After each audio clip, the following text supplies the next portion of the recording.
Καλά, χέλι, χέλι.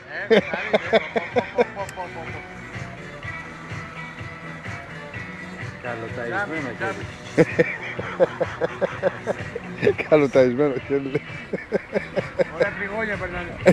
Να το, Να το, από πάνω σου, πάνω σου, πάνω σου. 18 ήταν αυτή.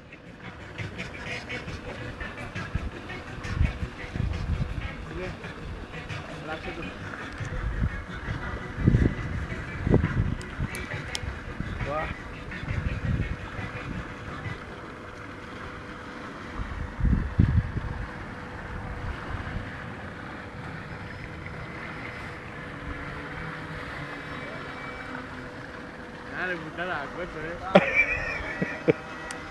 Γαμώ τις διακοπές, ναι. Έχεις ξανά το κυνήγι.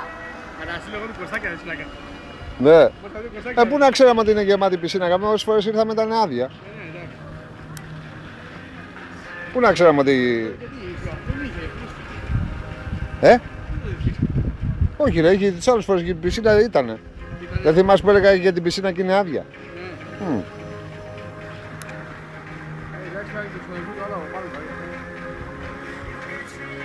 Του χρόνου στο άλλο πάνω.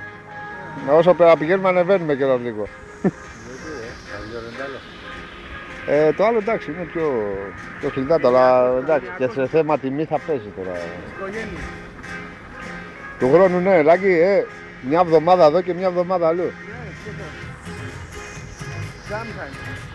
Θα κάνουμε το κυνήγι μας εμείς. Και το κυνήγι και τις διακοπές οικογένεια.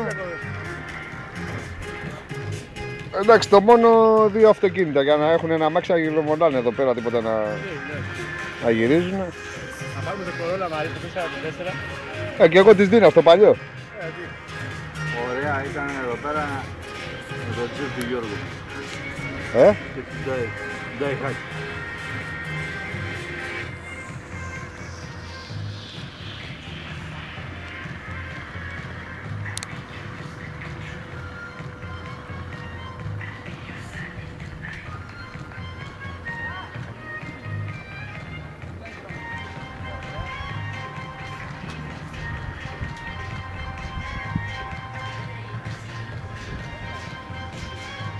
Το χέλι, πού πήγε το χέλι?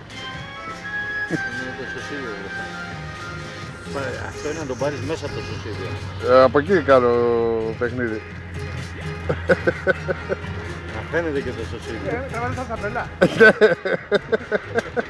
Να φαίνεται και το σωσίδιο. Να σε τραβήξει μέσα από το σωσίδιο να φαίνεται και το σωσίδιο.